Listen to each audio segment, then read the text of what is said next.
Daisy May Cooper is right here. She is currently starring in the latest series of This Country. It's a BAFTA-winning comedy that she created with her brother, who's also a co-star. If you've not seen it, well, it's kind of, it's hard to describe, but it's a mockumentary, I guess.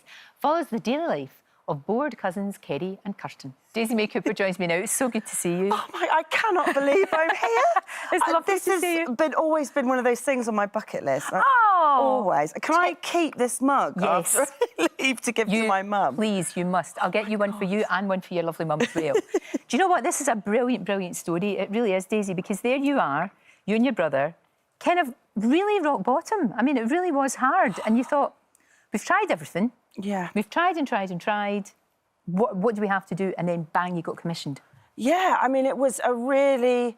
it was such a bleak time. I'd just come out of drama school and just thought, well, it'll be fine because I'll get loads of auditions, and then didn't get anything.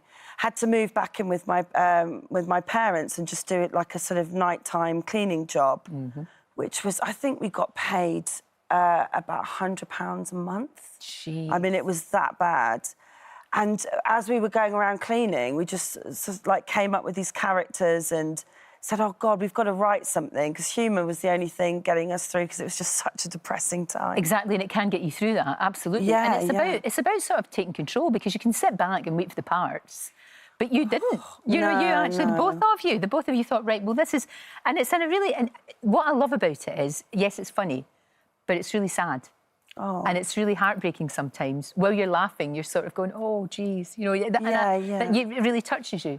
Well, a lot of it is actually based on, you know, experiences that we had. Like, at the end of the first series, Kerry and Kurtan are talking about how they couldn't afford a McDonald's and they had to sit and watch their friends eat it. And that actually was our life. Like, Jeez, we had no money. And when people say, oh, I haven't got that much money, and they've got like 100 quid in the bank, we had nothing. Nothing, zero. Zero. And even like to try and get up to auditions, it was like £9 on the National Express, which was such a massive chunk out of our, you know, weekly budget. It was horrific. Jeez, and look at it now. Yeah, look at it now. It's just, I'm here after the race. No, it's amazing, and I love the fact it's a family affair. Obviously, there's you and your brother. Yes. But then there's your dad, There's and my your dad dad has got a brilliant sense of humour. Yes, he is. He's so... Do you know what? He always should have been a performer.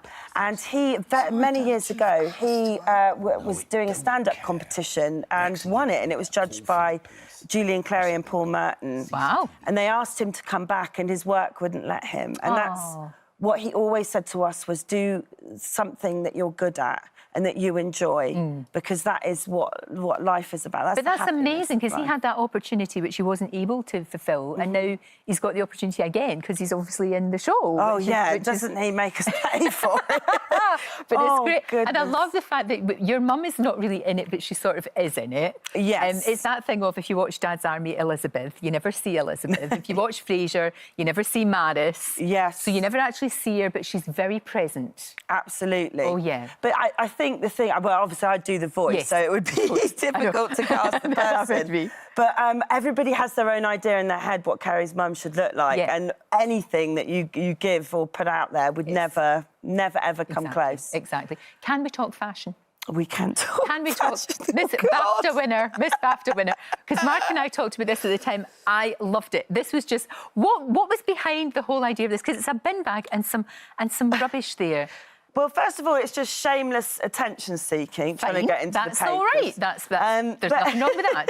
And you got a pigeon on top of your head. Yeah, pigeon. So my mum actually made this for about £5. It's brilliant. And I thought, do you know what? Why not? Because we struggled so much before the show, and I thought, why not spend the money that I would have worn on a dress at a food bank, a local food bank? Good for you. And yeah, so that really is really good. And I mean, and that did get people talking, and it actually, in a way, it showed how daft all these red carpet things are anyway, because they are daft when you think about it. Aren't they really silly? And I was amazed that, like, the next week, nobody, you know, all the models would be coming down London Fashion Week dressed the same. And look at this. Oh, yes. Now, that is actually... I'm going to get one of them for, like, Dundee United. I think that's really good for my team. Oh, there you are, with the perfect accessory, BAFTA. Yes, it doesn't get any better than that, does it? Never mind a designer handbag. Oh, my We don't want any of that malarkey. We want a blinking making BAFTA. How was that, winning it, though? That was one of the most surreal things, because when we were doing our cleaning, we would talk about it all the time. It's always like, one day we'll get the BAFTA and we'll go... I mean, that was our only hope. That was our sort of vision. And then when it actually happened, I couldn't quite believe it. I thought I was going to pass out on the stage. I think it's fantastic. And you're going global. Oh, because Hollywood has come calling, and Hollywood had to come calling at your local pub, which I love, because you took them to the pub, yeah? Well, this was really funny. So so the Hollywood producers, which is Paul Feig, who did Bridesmaids, and Jenny Bix, who did Sex and the City and The Greatest Showman. Okay, pretty good pedigrees. It was amazing. Came to our local pub in the Cotswolds, where we used to sort of drink lime and sodas, because that's all we could afford to drink. And it was quite surreal being sat there and them looking at a 2-for-1 menu with the staff being as rude as ever. You know, it was bizarre.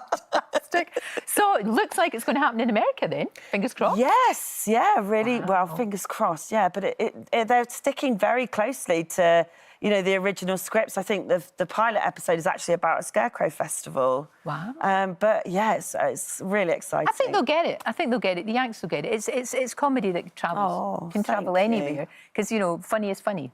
Heartwarming is heartwarming, isn't it? It doesn't matter where you are. Daisy, you're a joy. Will you come back anytime and see us? Please. And I need to tell folks that the final series of This Country continues tonight, BBC One at 10:35. But you know what? If you've missed it, how dare you, how rude. Series 1 and Series 2 are on the BBC iPlayer, so you can binge, which is lovely. Thank you. Oh, thank you so much. Can't wait to see what you're going to come up with to wear at the Oscar. Oh. Right.